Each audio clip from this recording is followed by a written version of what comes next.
Hey, church, in our devotional readings today, we are beginning the book of Acts, which is a fantastic book. It is the sequel to the book of Luke, also written by Luke, and continues the story of Jesus' followers after Jesus' death and resurrection. For our purposes today, we are looking at Acts chapter 1. And two things I love about Acts chapter 1 is even after Jesus' death and his resurrection and him hanging out with the disciples are still clearly stuck. They're stuck on two different issues that you'll notice. The first one happens in the first few verses where they turn to Jesus and they say, all right, Jesus, now when are you going to restore the kingdom of Israel back to its rights? So even after hanging out with Jesus for 3 years and walking through and listening to his teaching and seeing what he was doing, that he was bringing restoration to the entire world through his life, his teachings, his death, and his resurrection. Clearly at this point, they are still stuck. So even after Jesus has come back to life, they're like, so Jesus, are you going to fix Israel or what? So they're stuck at this sort of partial picture of what Jesus is coming to do, what Jesus' death and resurrection have really accomplished, where Jesus is all about reconciling the whole world to himself, which goes all the way back to Genesis chapter 12, where God promises that to Abraham, that through Abraham's family, that the whole world would be brought back to God. And so the disciples of Jesus clearly haven't understood this fact. They're still stuck on Israel. Jesus, are you going to fix Israel and make us a powerful nation again? And what does Jesus respond? He says, look, I'm not going to tell you. It's not your job to know. But what your job is to be my witnesses. To be my witnesses in Jerusalem, Judea, Samaria, and to the ends of the earth. In other words, they want to know what's next. God, how are you going to fix the mess that we're in right now? How are you going to restore our country and our land and our people? How are you going to do that? When is it all going to happen? And Jesus basically is like, I'm not going to tell you. It's not for you to know. But what does he say? He's like, well, here's what your job is. It's not to know or to become fixated on when this is all going to happen. Your job is simple: to be my witnesses in Jerusalem, Judea, Samaria, and the ends of the earth. And those sort of represent these expanding circles, right? Jerusalem is with your own people in your own land.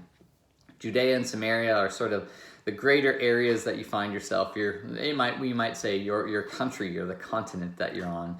And the ends of the earth means everyone else.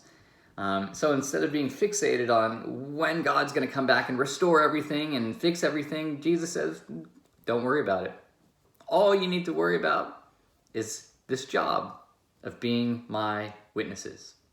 The second time we see the disciples stuck is we're told that Jesus gets taken up to heaven. And the disciples sort of look up and their jaws are obviously dropped. This is a pretty spectacular sight, right? To see Jesus lifted up before your eyes and not know what's happening. And they're stuck there in that pose, looking up, and basically just completely stuck. They don't know what to do next. And the angel who's there says, why are you guys staring up at the sky? Don't you know Jesus is going to come back the same way that he came? He's going to come back. But now go. Do what Jesus told you to do. Instead of waiting and longing and being confused and feeling this loss, go and do the thing that he has appointed you to do. So, what can we learn from this passage? Well, there's lots. Acts is brilliant, and it tells you so many different things that we can learn. But I think from here that Jesus doesn't want us to be stuck. We are living in a time of lots of uncertainty and wondering, and I'm sure many of us are asking, is this the end?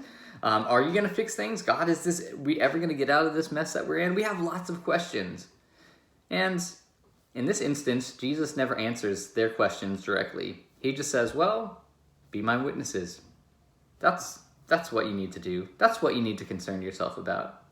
And then when Jesus is taken up and their eyes are fixated on him and they don't know where else to look, they're sort of dumbfounded by this whole situation. They're scared that they're sort of being left alone. The angel's like, go and do what he said.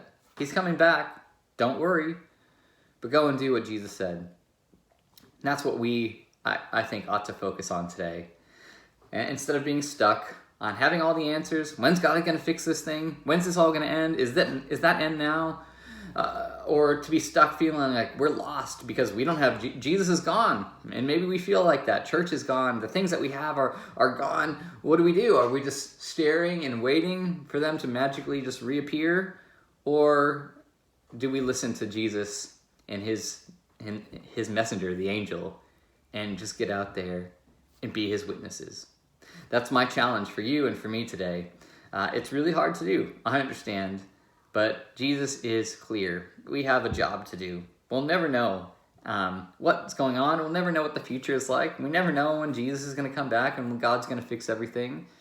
But we do know that we've been given a job to do, to go and tell the good news about Jesus to those around us. So think of someone that you can even share that message with today. That's it. See you later. Bye.